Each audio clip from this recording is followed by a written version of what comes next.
The one thing for me though, and I don't know, and I'm like this with hotels, and I'm like this when I stay in Airbnb. I always in my head, I'm like, oh man, I got to stay in a bed someone else slept. We would always look for properties that would have a little something that most people wouldn't want. But you can't fix location, so location was always the prime key for Absolutely. us, like find the right location. But if there's like on the side of a mountain, that would freak out like 50% of the buyers. What's up, everyone? I'm Nick Campo. This is Ashley LaPointe, and this is the Loan Guys podcast. This is our Building Wealth Through Real Estate series that we are doing every single Tuesday. We try to start by 9:30, but I was running a little bit late today. Ashley, go ahead and introduce yourself. Hi, thanks for having me. Oh, yeah, I thanks for coming. appreciate it. I'm Ashley LaPointe, and I'm a real estate agent with Costello Real Estate, and I have a group called the Southern Agents. The Southern Agents, I like that. We were actually going to name this podcast the High Cotton Podcast as an ode to the South, but I was told by several people like not to do that. We started it 2 years ago. Myself and my business partner Ben are the co-founder of the company. We got a couple business partners now, but they were like, "Yeah, no, don't do that." I was like, "Why not?" They're like, "Well, first off, it's really regionalized, and outside of this region, nobody else will They won't know what it They means. won't know what it means." Yeah. So we didn't do it. But I was like, well, I'm here in the Carolinas. I left upstate New York, came to college down here, played sports down here, started my business here, got into mortgage here when I was 21 years old. So I kind of wanted to give like a little hat tip to the Yeah. South because I contribute a lot of my success to it. And they were like, nope. Exactly, yeah. I know. I like the Southern Agents. It's funny, at first they thought, okay, so you're just hiring people that are like from the South. And I'm Right. like, no, we're like selling the South, right? Correct. So I actually have agents on my team that are not from the South. How many agents do you have? So we have 5. 5. Okay, awesome. And big time producers. Mike talks very highly of you and your team. You mentioned earlier you have a podcast studio set up in your office. How do you like the podcast? Has it helped you bring in business? Do people see it? Like, what is your idea behind yours? Yeah, so it's definitely not mine. So, Right. but Winning Together Winning is Together. Through Costello. And Steve Lonan, actually one of my colleagues, is the one Cool. who runs it. He does a phenomenal job just getting people in and just giving tips and things like that to other agents or people that are looking to get into real estate and answering questions people might have. And I just did one recently and Nice. got a ton of feedback on it on Instagram Awesome. and Facebook. So, what is the theme? Is it just like tips on real estate, buying houses? Does he have different changes all the guests? time. Oh, okay. Yeah. Kind of like us. We don't actually have a plan. A lot of people Yeah. think, oh, you guys script out. Nope, we don't script anything. We sometimes, like, we didn't even have a conversation prior to the No, we didn't. I was podcast. just like- So you're getting to see us know each other right now. I was like 10 p.m. Hey, Mike, what are we talking about? Mike's had that happen a couple times with different guests that they'll reach out and they'll be like, hey, kind of want to know what we're talking about. And Mike's like, well, it just depends on what kind of mood Nick's in. Yeah. So There you go. what's your main type of client your team works with? Is it primary residents, investors, second homes? Yeah, we do mostly residential real estate, Right. Primary, and I do some vacation properties as well. Okay. I sell in the mountains. Okay, awesome. What area? Highlands? So, no, Blue Ridge. Blue so, Ridge, nice. Yeah, Boone, Blowing Rock, Banner Elk. It's blowing up there. Are you seeing the inventory issue there, It's- like here? Well, it's been crazy, but obviously with interest rates, Right. with secondary residents, Yeah, they went. not quite as many people buying it. So this last year's been really slow on the secondary home market, whereas, COVID, oh my goodness, 2020 was like crazy for Right. secondary homes. I sold a ton at that time. Well, one of the things too that we get a lot of pushback on when I'm talking to different clients and such is they're like, "Oh, well, the second home is less than an investment property interest rate wise." It's like, not anymore. About 2 or 3 years ago, the loan level pricing adjustment that was hitting the investment property, they put it on the second home as well, and they're like, why? I was like, well, that's what kind of gives back to the community programs, like for first time home buyers, or when they do the specific community programs and such, they take those loan level pricing adjustments from people buying second homes, and that's where they redistribute that.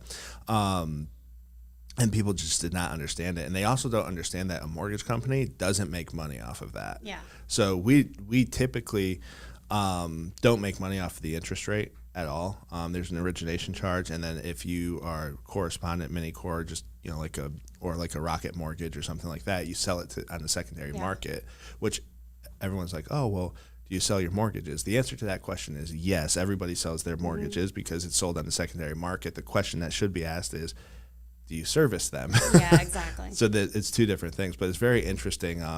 Mentioning the interest rates, that people think we make more money because the interest rate's higher, and actually we Yeah. make a lot less money. I think what they're really concerned about is they're paying so much more money. Right. Right. Oh, it's brutal. It's no matter brutal. where it goes. But one thing is that I try to educate people on that are looking to invest in Right. secondary properties, even if it's just purely investment or if it's for a secondary home.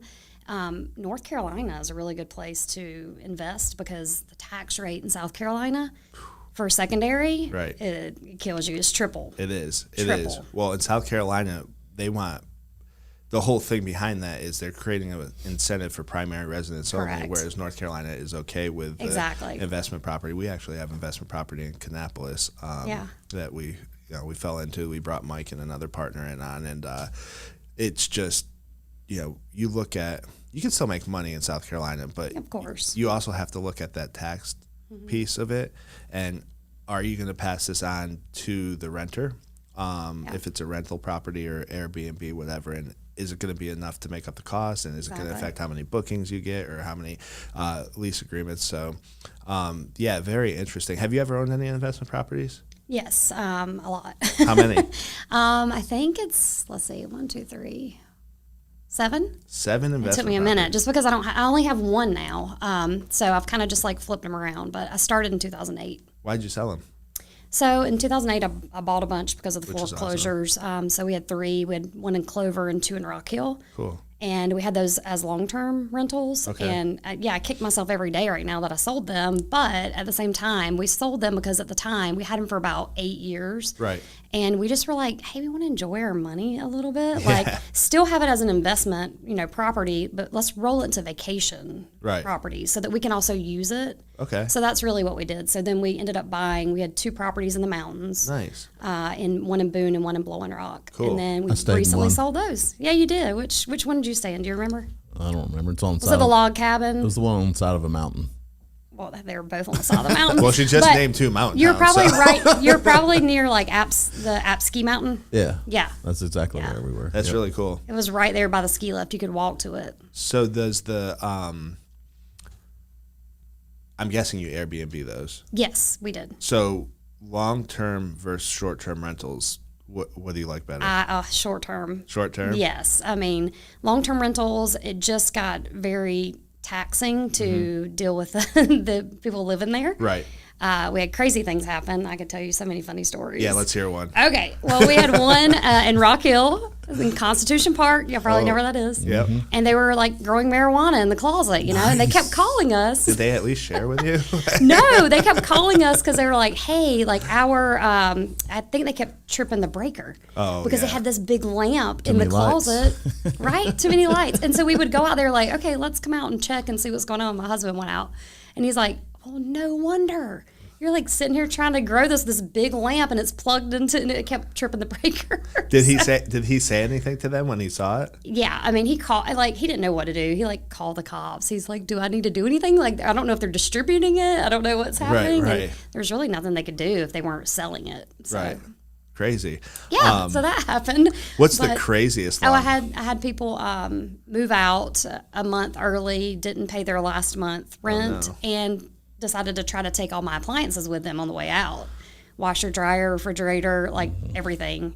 And someone on the HOA called me and said, hey, these people are leaving at like 11 p.m. at night, and I'm pretty sure those appliances are probably yours. Wow. So that just got, How'd you stop that from happening? Did just you got call the police? we called them directly and just threatened them, and they ended up leaving the appliances. And then so. they just didn't pay you though. They didn't pay me though. I lost a month of rent. So Did you tell them you're going to go Chesterfield on them? If they I didn't? mean, if I have to, but actually, my husband really managed all of our rental properties when Right. we had long-term rentals. Thank God. I mean, Right. he was meeting them at a truck stop at like 11 p.m. to pick up the check. Oh, man. It was always just an excuse of like, we can't pay, or we're running late, and it was just. I just got tired of I didn't want to deal with it. Did you have to evict anyone? And no, we had the one that we were going to evict that left, and left us high and dry for a month lease. But So- yeah, vacation properties, it's just a different clientele, right? Right. People are going on vacations. They're only there for a week, so normally they're going to take care of your property, and you don't have to continue that dynamic for a long term. Right. Because if you get a bad renter in there and they're in there for a year, you got Yeah, to deal you're with tough, it yeah. all the time. We're doing so we bought a dilapidated property, Ben and I, and then that's the one up in Kannapolis that we brought Mike in and another business partner of ours, and we're doing room rentals to traveling nurses. Oh, that's cool. So we fixed up the whole property, added the bathroom for Yeah. each bedroom, and then it'll be done in 3 months, but then we're gonna go room rentals, and Ben and I also have one down in Texas that we assumed the mortgage on, so. Which it was great because it's like a 3.85% That's interest awesome. rate. Yeah. And so we're doing room rental there too. And there's a lot of industry there. So they have people come in for like 6 weeks at a time. That's so we do nice. like a 4-week minimum. Yeah. But I've wondered about Airbnb and vacation rentals. Is it more hospitality than it is? Or what would you weigh the hospitality piece and what you have to deal with as far as making sure like clean sheets and, I think everything's that's the washed? hardest piece of running a vacation rental property, especially if you're not close by. I mean, we're like 2 hours away, but still it's really hard to make sure that you have a cleaning company you can trust. A lot of times, like places in the mountains have hot tubs. Right. They are so hard to deal with, and you have to have a hot tub company. So if someone doesn't show up, I mean, you're just like, oh my gosh, like I have to drive 2 hours and go clean this place. And Right. we've had to do that a couple times. Oh, So just crazy things like that is that can make it really strenuous and difficult if you don't have a team. You need a team of people. You have to Right. have a maintenance guy. You just have to have an electrician, everybody kind of on that you can call at the drop of a hat. So like knowing the local market, the local Yes. people is pretty big. Oh, it's really big. And if you don't have that, it's especially in the mountains. I mean, Right. it's really like people like local people there. Right. If you don't have that, it's important that you actually have probably a property management company to manage it. Okay. And we had just recently flipped over to using a property management company because it just got to be too much. Right. Because we had 3 at one time, and I was running my real estate business. I couldn't do all That's of a it. lot. Yeah, so I sold those. I don't have my mountain properties anymore, but I do have a lake property Nice. Which on lake? Lake Hartwell. Oh, cool. Lake Hartwell's So awesome. Clemson, yeah. Have you That's- stayed there? No, You haven't? nope. Thought for sure you'd gone to a Clemson game or something. and I'm stayed pretty there. sure I got a freebie down there sometime. Did you hit record on the? Yeah. Okay, cool. Come on, Just bro. checking. I have We're nightmares, still so- not sure if Mike knows what he's doing. Oh, I don't. I'm like Stevie Wonder over here. The fact that I got to give him a shout out though. The fact that at his age he was able to figure this What? out is I mean, awesome. yeah. Yeah, it's not easy. Your No. generation is not as good with technology as my generation. What is he trying to say? He's saying we're old. No, not you. You're what, 27? He's Yeah. 54. How old are you? I'm just kidding. I'm being serious though. Mike's done a really good job of picking up the slack on the podcast. That's so awesome. if you're looking at long-term renter versus the hospitality portion, you Much more prefer short-term rentals. how do you Again, make, you can also use it yourself. So Right. it's fun buying a place that you want Right. to visit. And then, hey, you can block your weeks out, and then the rest of the time you're making cash flow. Why not? right, 100%. And I'm with that. But the one thing for me though, and I don't know, and I'm like this with hotels, and I'm like this when I stay in Airbnbs. I have to go to Charleston a lot because I have a lot of realtor partners down there, and I always in my head I'm like, oh man, I got to stay in a bed someone else slept in. Yes. Yeah, I know. That is the dilemma. But once you make that money and you're like, I'm staying here for free. Right, I'm making money. 100%, But 100%. keep an owner's closet, and I keep my own sheets and pillows and everything in there. And you Just lock it? personally for me, I lock it. Oh, I and, always yeah. pick the lock on those just so I can see. Oh what's in there. jeez, Mike. You know why? Because he knows that's where they store the alcohol. As long as there's bourbon, And he's the cool happy. and the cool beach toys. That is true. Yeah, That is cool. I have That is- like the solos, like fire pit thing. That's really yeah. cool. Oh, I know. Stored in there. So you have the lake property still. You sold what? You said 7 of your 8 other properties? Yeah, I sold all of the other properties. the So other I only just properties. have the lake property now. Gotcha. Are you planning on getting back into more? Or? I mean, I would love to. It's just, it's time. It's the time I don't have. I would love to invest the money. I just don't have the time Gotcha. So to what, manage it. which makes sense. You mentioned having a property management company that took over the mountain ones. Was Yes, and then it did not go very well. that? Well, why didn't it go well? Just because, you'll have, for instance, a guest. Every Friday night, I was always waiting for my Right. phone to go off on Airbnb. They had a question all the time. So that's what you have to deal with. That Right, takes right. your time.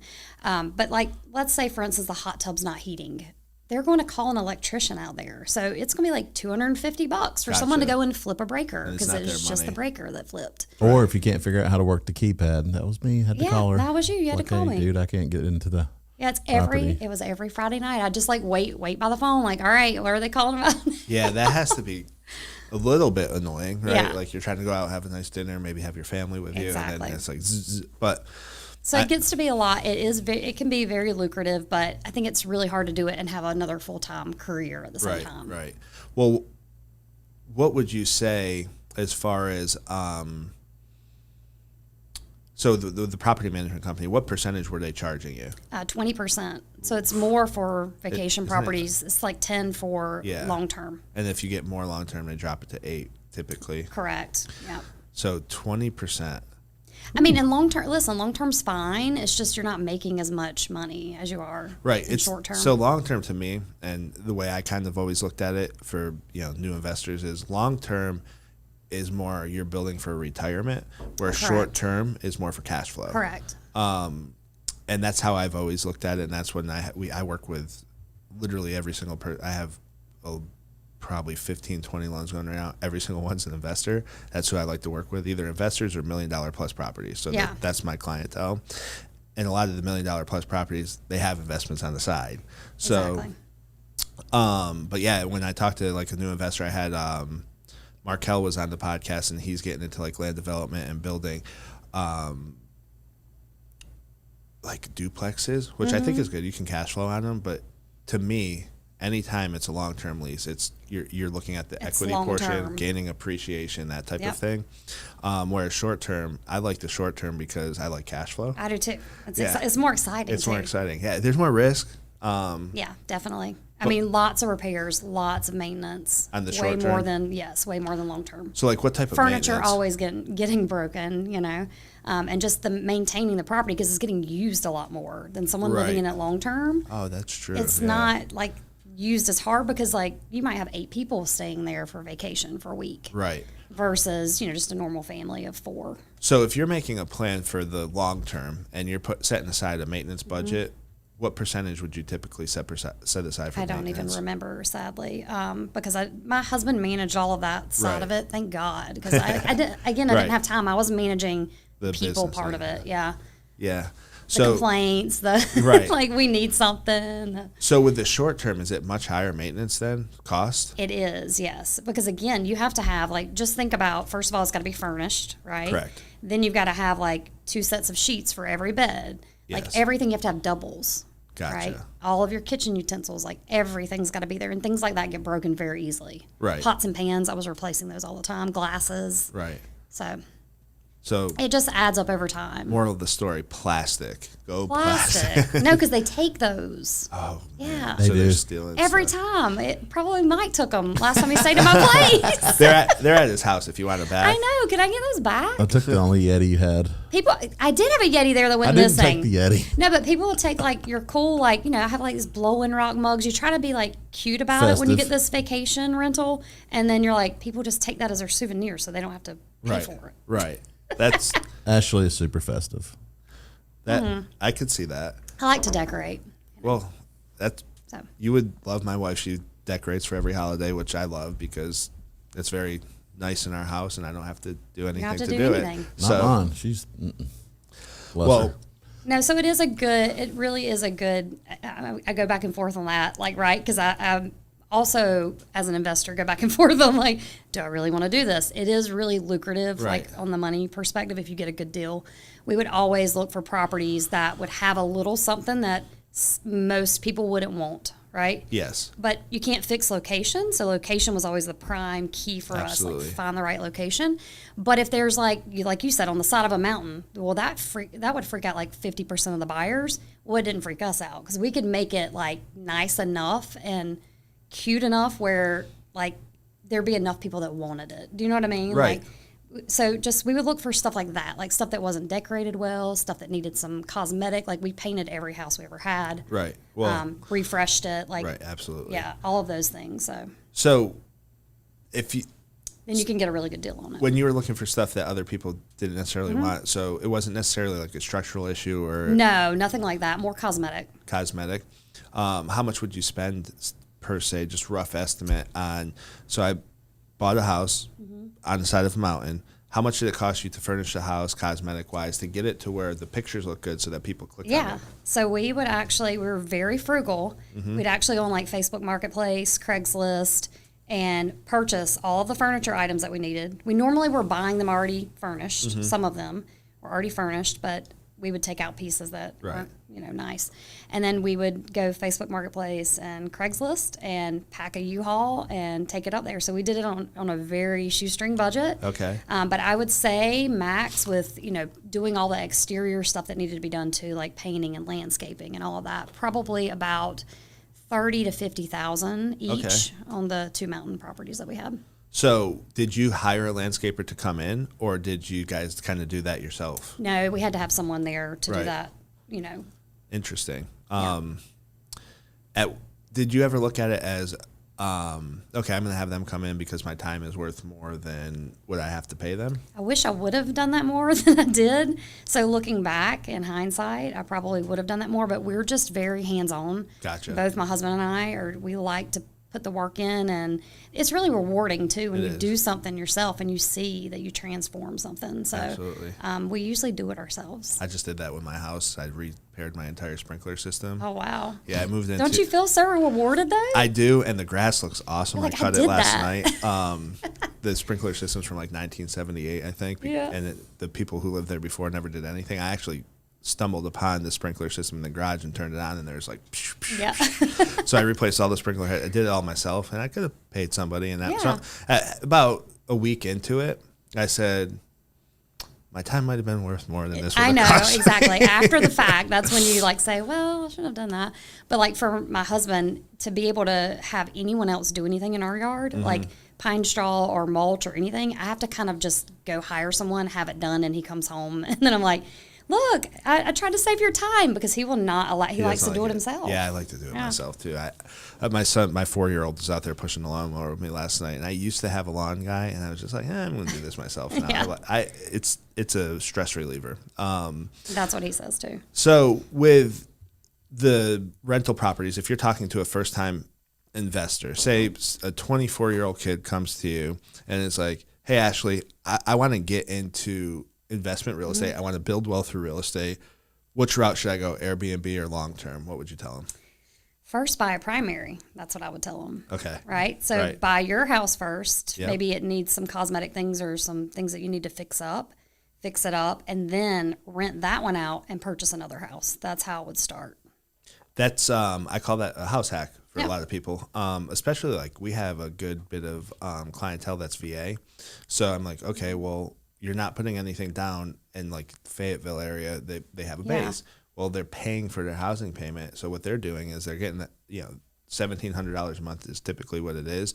They buy their primary residence, get the $1,700 a month. It offsets a portion of their payment with interest rates right now. Typically, it's not the whole thing, and then they'll rent out the other 2 or 3 rooms to somebody else on base who is also getting $1,700. That's a great month. plan. So they do that, and then I've had a couple that within 6 months is moving on to the next thing, which I think is really good. Another one that I tell people is house hack. Buy a duplex. Live in Yeah. one side. It's primary residence. It's 3.5% down. If you go FHA, there's a lot of times down payment assistance programs as well. You start building the equity, the appreciation, and you can rent the other side out. Exactly. So now that's paying for itself. And then 6 months to a year later, you can do the Yeah. same thing on another property. And now if you do 2 duplexes, that's 2 doors to 4 doors. Yeah. Just like that. Boom. Exactly. Yeah, I'll probably do something like that for, my sons, like when they go to college. Yeah. Purchase a property for them that they have in their name, so they're building their credit, right? And then they can rent out the other spaces to other. My dad and I did that with The my roommates. brother. He's so you know Joe. He's my middle brother. Yeah. We have one that's 13 years younger. I call him my parents' oops baby. Shout out to Dom. But he's about to graduate this week. But we bought a house in Casey, South Carolina, which is Columbia, Yeah. because he went there. And the house we got, it was actually 2 lots and it's zoned commercial. So I was thinking about this last night. I haven't told them yet. I was like, maybe we should tear it down and build like a mini apartment complex. Yeah, that'd there. be cool. But I have to do some planning on that Yeah. still. But yeah, I believe that building wealth through real estate is the number one way to build wealth. Number one. people might think we're biased, like you're a real estate agent, I'm a mortgage guy. But if you zoom out and look throughout history, even 2008 when everything crashed, by 2012, the house prices were higher than they were in 2008. So the people who were able to hang on, or like yourself, you bought 8 properties, exponential growth. And, like you said, primary residence first and then investment, because primary residence, you don't want to pay for somebody else's investment. Exactly. Who's that guy?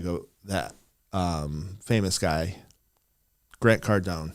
Oh yeah. He's going around telling people not to buy primary residence. No. So I made a whole video about that's the dumbest thing ever. It is the dumbest thing I've ever heard. So apparently, since this is my podcast, if I insult him about his ideas, he's going after people and suing them. Oh wow. And I always said no publicity is bad publicity. So Grant Cardone, you're an idiot.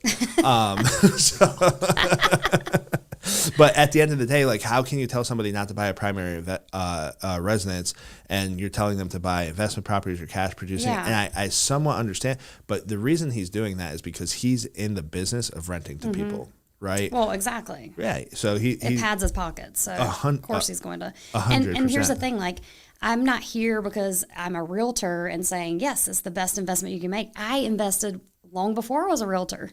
What'd you do prior to? That's what I did. I actually worked with Mike's wife, Melissa. Oh, nice. You know what's funny? I have Bayada notebook still here. Bayada Shout out to Bayada. Yeah. Shout out to Bayada. No, taught me a ton, but I worked there for 7 years. Prior to that, I was a case manager with developmental disabilities. Nice. So, yeah. How long that's have you what I been a did before. realtor? I have been 6.5 years. 6.5 years. So are you a realtor that likes the word realtor or realtor? It cannot be 3 syllables. It's realtor. I try to tell people this all the time. Yeah. It's like a thing It's in not the industry. realtor. Right. Well, a lot of people say that. I know they do, and that was like the first thing in our pre-licensing class. He was like, first thing you're going to learn, this is how it's pronounced. And he Realtor. wrote it on the board. Yeah. I try to tell people in mortgage, I tell the company all the time, because if that is a thing, like, pronounce it correctly. Yes. And people are like, why are you saying it like that? You I said, cannot it's pronounce realtor. your own title Right. correctly. There's It's a problem. realtor, exactly. Yes. What made you get into real estate? So actually, it was my husband. So my husband was really interested in just investing. We barely had anything. Okay, I was making like literally less than $30,000 a year doing social work, and he was like, I just want to start building wealth through real estate and investing. And it was right when the crash was happening, so it made sense. So we Right. bought 3 foreclosures over the next 2-3 years. Okay. So it was really him wanting to do that and just kind of build that nest egg so that we would have something for our kids in college and that kind of thing's how it started. And then it grew from there. So what's he do? He is a professional golf instructor. That's really cool. Yeah. That's really cool. Everybody really is more interested in his job than mine. So. You should take lessons, Mike. I'm just kidding. I'm terrible. And Mike will tell you that. So you had the 8 properties. You sold them. You got. And we didn't have them all at one time. So Let's be 8 very total. clear on that. Okay. Yeah. So we started out. I bought my first property. We bought it. I was 21. Mark Okay. was 24. So Okay. we were really young, but we wanted to invest, early. So we bought that property, and then we just always would kind of like upgrade and Okay. build on that. And then we did the mountain properties, and then there was an opportunity. We had one mountain property. There was an opportunity to buy the next mountain property, and we ended up rolling one of those as a 1031 exchange, which is a great option too, Yeah. into the lake property. And I probably would sell the lake property. If anybody's looking for a lake property, I might sell it. Might be willing to. Why? But I need to find something to like 1031 it into because I just Right. don't want to pay those capital gains. Have you thought about like any type of development or something along those lines? I don't know what I want to do with it yet. I think that's why I haven't sold it. Gotcha. I got to find what I want to invest it in before I sell it. So what made you sell the other properties that, whether it was the short term or the long term? Just basically, we were in a really good market at the time, Mm-hmm. and that's when the Airbnb short-term rental market was going crazy. Right. Like we got into it 7 years ago. It wasn't as popular. It wasn't as Right. oversaturated. I felt like after COVID, because they could work from anywhere. So our place was booked, solid book. We couldn't even get a day in. Right. So it got really hard on staff because cleaning companies and all of these people could not get people to come to work because they were getting the stipends. Right. So they would not come to work. So we had a hard time with the maintenance of it. And again, it was just a lot for me to carry. So that's why we sold one of them. And then the second one, again, it was just a hot time in the market. Right. And I mean, we hit the first one we sold, the Mountain House on Apsky Mountain. We had 10 offers on that property. Wow. And then the one that we sold in Boone, we had 5 offers on that one. That's wild. Way above ask. So it was like, it was a good why time to not? sell it and cash in. Yeah. Right. And we kind of were in our minds thinking we want to upgrade to something else. We Yeah. knew what we wanted different in Yeah. the next property. We just haven't found it yet. Gotcha. So what are you looking for that's different? Well, like the last mountain house we had a gravel road, very steep, like curvy going up to it. It was a little difficult to get to. And they had like an unprecedented, crazy winter in Boone the last year that we had it. Right. And it was just people get stuck. It was terrible. I mean, we had like chains for people's tires. And we couldn't, even the plow trucks got stuck. Wow. So it was like, okay, like I cannot do this all the Right. time. I started just like blocking it out in January. I'm just going to block it Right. just because I can't deal with the people getting stuck and the calls and Right. it just got to be a lot to manage. So they would call you and be like, "Hey, I'm stuck." Yeah, they would call. I'm like, okay, well we prepare them for that. Like Right. it has in there like the inclement weather thing. You Like should say, "Don't call us if you get stuck. Call a tow truck." call a tow truck, and then the tow truck will get stuck and call us. You know, it's like, what do you do? What, yeah, So- you're calling me. I don't even Yeah, have a tow we're just truck. like, so now when I look at mountain houses, like I'm like, paved roads only. They have to be maintained. Yeah. Because these were privately maintained, so we had to replace the gravel every year. I mean, it was a cool place because it was like way back in the woods, super private. I think you should get an investment property in Kiowa. How? Yes. You know, you can't. I can go use it and is play my- golf. This is my personal opinion. I've tried for years to invest in a beach property. Like that's where we started in our mindset that we wanted to go. But just by the time you pay the taxes and the insurance on those properties, and the maintenance, and you usually have to use property management companies Right. in those particular places. You're like in the hole every month. And they're charging 25 to 30% at Yes, the beach. they are. That's not 20%. Yeah. Oh, it's a So I don't have that much money yet. yeah. Well, those are probably, if they're doing short-term rentals with the beach properties, depending on where it's at, those are probably like long-term. It's almost similar to like if you're renting out. They've had it long-term for a lease. long time. Exactly. Right. Long time, or Buying you're, one now is really difficult to make any kind of money on it. and the people who are buying them probably need the write-off. It's not for cash Exactly. flow. Zombie company type of thing where you're losing money to pay less taxes. Exactly. So, yeah, that's really interesting. So you would go for another mountain property just- Over a beach property all day. So if you had your perfect pick of your next investment, what would it be? It'd be a mountain house. Mountain for house. Sure. But what type of mountain house? Not with gravel Has roads. to be a log paved. cabin. Has to. Log cabin, paved. Yes, because I want to feel like I'm in the mountains when I'm in a Right. mountain house. And everybody else does too. Yep. That's really cool. So what And definitely with a view. a view. And a hot okay. tub. And a hot tub. You gotta have it. Gotta have it. Hot Gotta tub. have it. Make sure the deck is definitely supported for the hot tub. I saw a story about how Definitely. one fell through a deck the other day. Seriously? Yeah. No We one had to have a whole no one deck was built injured. for the hot tub to put the hot tub because our deck wasn't wide enough. So Right. we had a whole extension built to put it on there. That's cool. So you said it was on the side of a mountain, one of them? Yeah. Like overlooking, like was it a steep drop or? It was, yeah. It's it pretty was, steep. It's pretty steep. When you would go down to it, your stairs were like this, then it would flatten out, and then it was like, shoom. That's pretty cool.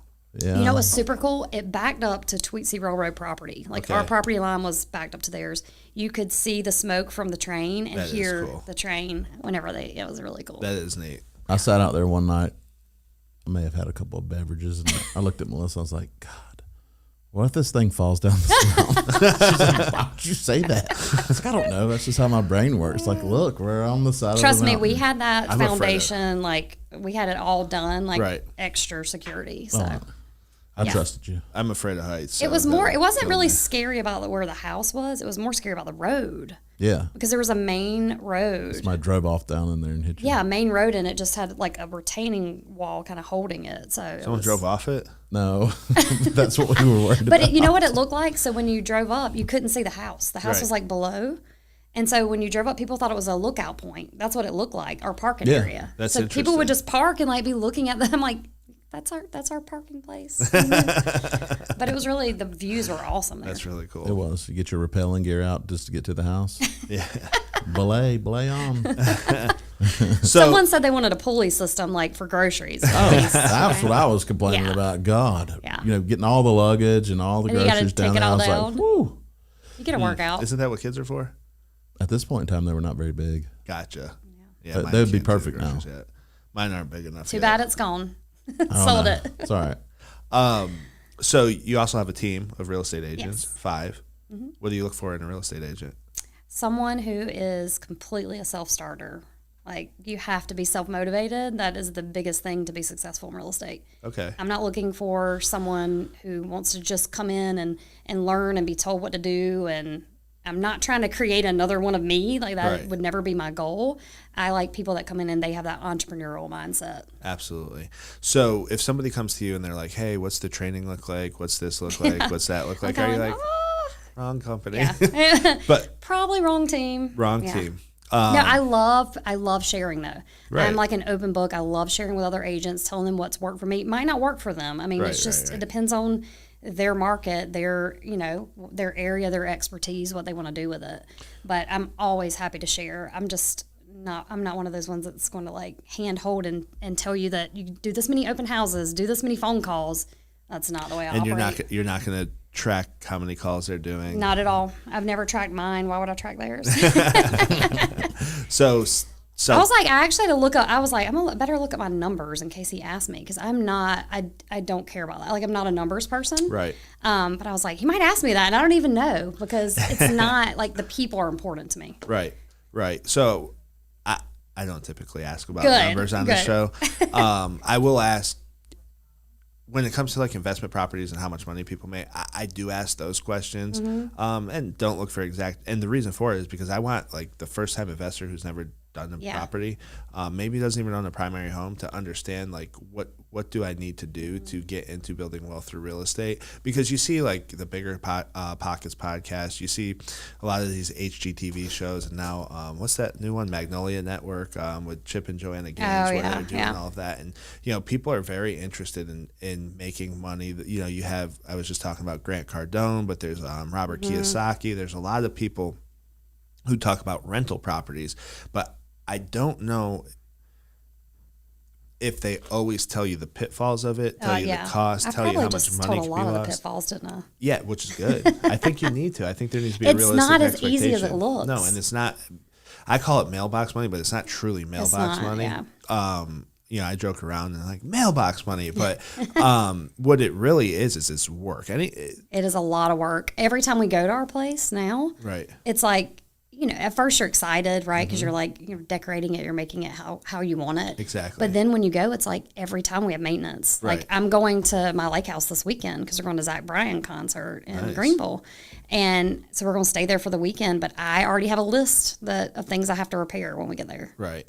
Well, and just to let everybody in on a secret, typically, if you're going to make money and good investments, there's typically not any way you're going to do it without either paying somebody or working hard. That's correct. And that's You got to be willing to put the work in. absolutely. And I think with investment properties, especially for like a younger investor, somebody who hasn't had the experience, elbow grease is the number one way to Oh, yeah. increase those margins. Yeah, and that's what I'm saying. Like, I think that if you're wanting to start out in investing, and first of all, I'd say primary residence, like we talked about, but if you're looking at an investment property, I would say 100% you have to be willing to manage it yourself.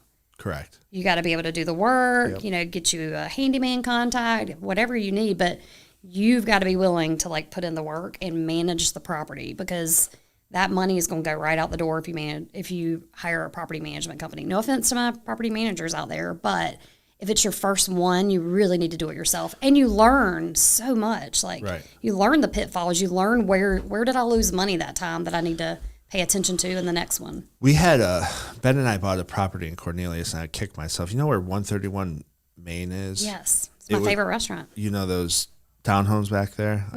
If you could take a right there and right on the left. Yeah. So we bought an investment property up there. I wish we would have hung on to it. We made really good money off of it, but we sold it a little bit too soon. It was before the 2020 boom, 2020 through 2022. But so we bought that property, and funny story, like talk about a nightmare of a scenario. It's a long-term investment property. It's a 3-story townhouse, beautiful townhome. And we close on it. We get a lease signed, and we were using Nick Amini, and rest in peace to Nick. He passed away of cancer, unfortunately, but we were using him as the property manager. And so he gets the lease agreement signed, which I was kind of happy that we had the property manager because I wouldn't have known where to start with the lease and background checks and credit checks and all of that. But we handled a lot of the maintenance stuff ourselves. Yeah. And we had a handyman, Kevin Thanem, who's a good friend of mine now. He actually moved to Florida and left me to manage my own properties now. But as the day before the person doing the lease was supposed to move in, the neighbor, this was coming out of 2008 now, it was probably like 2011, 2012, kept his car hooked up to the motorcycle battery, took his dogs, his entire family out because he was trying to sell his motorcycle and couldn't sell it. And so he left it charging in the garage. The battery blew up, started a fire, and burnt the townhouse next door down and caused a lot of water and smoke damage. Thank God for firewalls. So luckily enough, we had just gotten the lease agreement signed, so we got to claim loss of income. So we got paid for all those months. That's awesome. But yeah, that was our first investment property. And we worked at Quicken Loans, which is now Rocket Mortgage at the time. And I was sitting in, it was a big old room, and I was sitting in the corner, and up in the other, they have a TV up there. And we had literally just closed that, maybe the day before, went and grabbed lunch and looked at the property again because, first property, blah, blah, blah. I look up, and there's helicopters flying over, and there's this big fire going, and it was our property. And that's how we found out about it. And then I looked at my cell phone, and it was going nuts. So I tell people all the time, nothing good comes easy. That's so true. That was so at the time I had the mindset of, oh my God, I have such bad luck.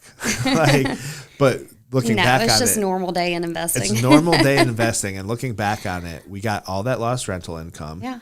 And then we ended up getting a lady by the name of Kim who moved into the house, and she stayed there for 2 years and kept it in better condition than we did. Oh, that's awesome. So we got the loss of income. We got everything repaired, all new paint. There wasn't any fire damage because the firewall did a really good job. But we did really well on it, and we actually used that to start another business, which I had just met my wife at the time we were dating, and we started Charlotte Brewery Tours. So we used that money to start that up. We ended up selling that, and then that kind of relayed us into starting a mortgage company. So it all kind of worked out, and now we're back up to 3 investment properties. Ben and I are. And Mike's a part of one of them. So yeah, it's Do you like investing with people? That's the one hurdle that I have is I don't feel like I want to invest with people. Why? Is that weird? I don't know. My husband and I have always just to do it ourselves, and both of my brothers also invest in real estate, but I've just never wanted to mix family and investing. And so I'm weird. So Ben and I were college roommates. And he actually owes me 10% of everything he ever makes in mortgage because we had graduated. I came to Charlotte because my parents had just moved here from upstate New York and dragged Joe with them. Joe did not want to come. And then Dominic was so young that he had no choice. He was in first grade or something, or fourth grade. So I called Ben and I'm like, what are you doing? And he said, I'm in a swimming pool. I said, okay. I need you to come to Charlotte because there's jobs here in this thing called the mortgage industry. And I had no clue what it was at the time. So he got it up here. And then we as we got to know mortgage, I'm like, we should invest. So we invested together. Every business I own, to answer your question, is with multiple people. So I'm going to give you the pros and the cons.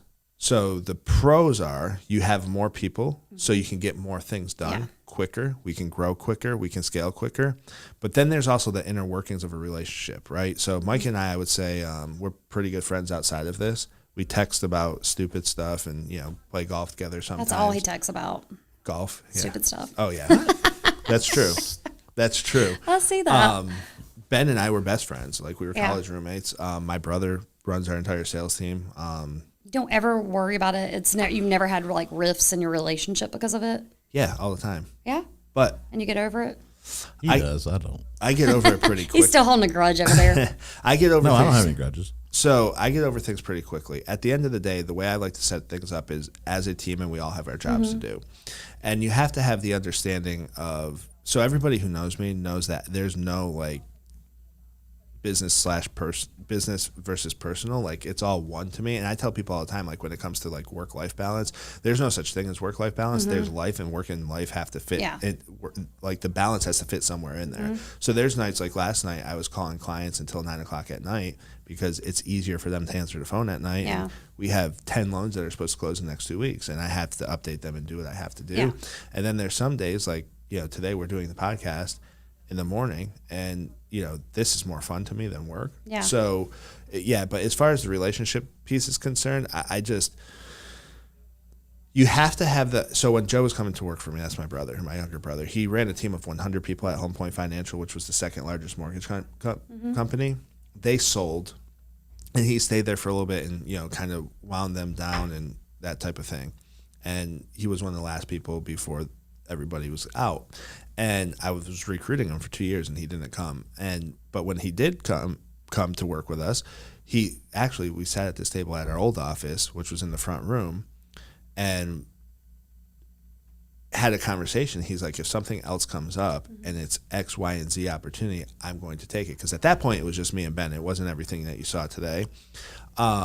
So we set clear expectations up front about what is expected, what we want to do, and so on and so forth. So I think if you set the clear expectations of what we're looking for, that's fine. Yeah. Right. But I mean, some people will take it personal if, say, you hire your brother, or you get into a business with your brother, and you say, hey, you're going to do the maintenance on the property. I'm going to do exterior maintenance. We're going to do interior maintenance. And then you go up there, and that exterior maintenance isn't to your standard. You may take that personal and be like, man, he's taking advantage of us because we got into this together. He needs to carry his end of the slack. If you learn to manage that expectation and not have expectations of other people, but are able to have a conversation with them about what you expect as part of the business, they're either going to raise their standard or it's not going to work out. And I'd just rather not deal with any of that. Like, I'm more like, I'm a control freak, I think. Like, I want to just control that. OCD. Well, I don't know. I'm like, I don't want to have to worry if, like, who's doing what. I'll just do it all. I don't know if you are, though, because if you have a real estate team and you're not checking their calls and looking at their numbers, are you? Because they run their own business. Like, that's kind of our mindset, right? It's like. But does it make you money if they close a deal? Yeah, but we have a very different collaborative. It's like we have a really unique the way that our team works. I'm not like they're just really making money off them. Gotcha. You know how a lot of team leaders will take like 40% or something crazy. It's not that way. I barely have anything. It basically just covers my time. Gotcha. And barely that. But we really work collaboratively. It's more about having people that, like, if I'm on vacation, then they can fill in and I'll fill in for them. Right. So it's like we run our businesses that way. Gotcha. Like, Okay. we're all independent business owners, and we Right. collaborate. That makes sense. So it's not like your typical pyramid kind of. So from starting like a business and investment properties and stuff together, and I'll let Mike speak on this as well. Mike and I knew each other from golf because I live in River Hills, and we golfed together. He cheated and won a match against me. And he didn't cheat like in the golf sense of cheating. He cheated because he said every time one of us gets a birdie, we have to shotgun a beer. I was the only one making birdies. Right. So he had Miller Lite and I had Pernicious, which is an IPA. Yes, you can't. And it was him and Clay versus me and Ben, and it was not good. But we were beating him, and that's why he had to cheat. But he won the match barely. Couldn't see the ball by the time I got to the 18th hole. And I typically, and he can vouch for this, I typically don't drink when I golf. I just like to go out and golf. So yeah, he cheated. But I would say like the balancing, the OCD piece that you mentioned, like you like to do it yourself. If you like to do things yourself and not have to worry about whether it's other people's feelings, their perceptions, their expectations, splitting up of the money, sure, it's probably not smart to get into business with family or friends. Now, listen, I've done enough real estate deals with know. family and friends. So, it's always like that fine I lost a line. friend over this business. Yeah, and I'm just not willing to, that relationship's way more important to me. So I look at it like this. The reason I lost the relationship was because that friend accused us of trying to take advantage of him, and which was just not true. We were making less than $1,000 on his loan. Yeah. Which doesn't even recover my operational cost. Yeah. So, long story short, won an auction on a website to bid for a property without talking to us prior to. It was a foreclosure auction or something. He asked us if he could do the deal. We said sure, but it's going to have to be in the business name. It's going to have to be commercial residential, because we can't use your income because he has other properties and we haven't underwritten it, and you need to close in 16 days. So the only way for us to get this done is go this way. Yeah. Well, he didn't understand that on those deals they escrow 3 months of your payment because it's commercial residential. You don't have to, but it was. And he thought we were overcharging him on closing costs when it was actually his payment. And he sent me this long text message about how, we're never doing, and this was like the 4th deal I've done for him. Wow. We're never doing business together again, because he didn't understand it. And I was actually golfing with Mike. It was a Sunday. And I was like, I'm going to have to look at it on Monday. I'll get back to you. And then on Monday, he sent me a message not to speak to him. Wow. Okay. So I said, F you, you're dead to me. But to me, that's not losing a friend. That's losing somebody who doesn't have a very high opinion of you. Yeah. Right? So, you're not Like, really... if you could question my integrity at this point in the relationship, right? Well, and we were in each other's weddings. We went to college Yeah. together. We've known each other for 16 years. So he knew you. He should know better. He knew me, but obviously he didn't know me as well as he thought. Yeah. And then if he did know me and he thought those things about me, I don't want to be his friend anyways, right? Yeah. I don't want that Look, in my we life. we have all kinds of conversations here today. Yeah, oh yeah. We But- get into like the depths of friendships and Friend zone. relationships. well, it comes down to friends in business, and it can be complicated. Yeah, it can be. But so that's the negative. So what the positive is you have people that you really trust that are in your corner, right? Yeah. So I know if I call Mike or I call Ben or I call Eric or Joe or because there's 5 equity partners here now. Yeah.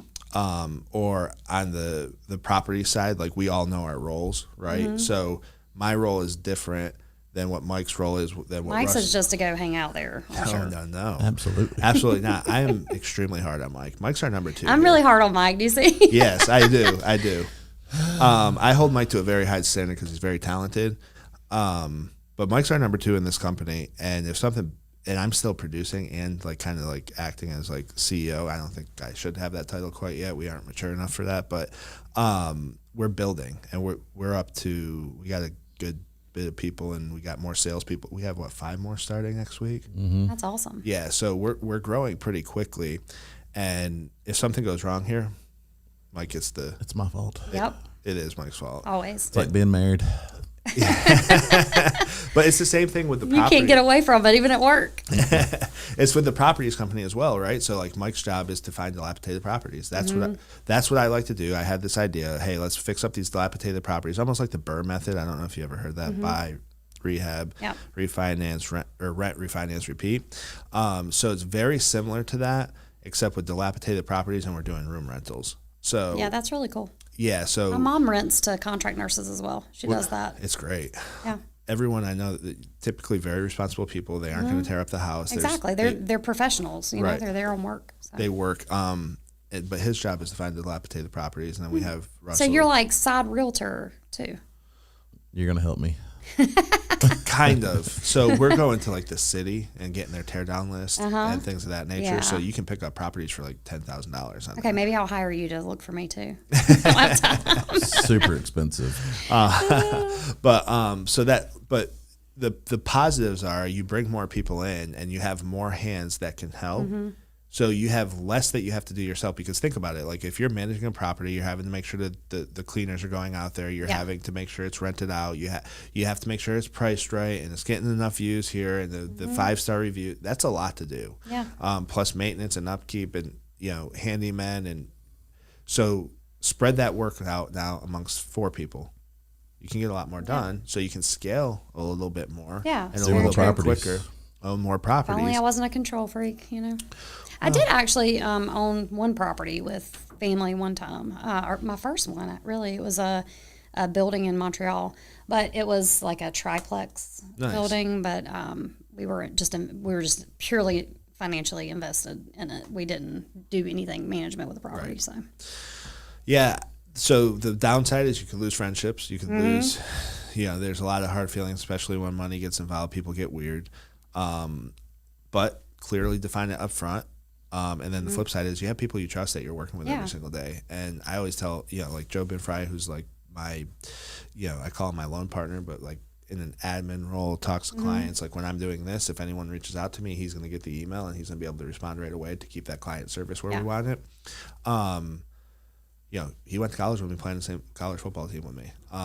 So we're in a place where you really trust each other, and they know me. So like when Ben gets yelled at this morning, he understands, okay, I'm getting yelled at because of this, right?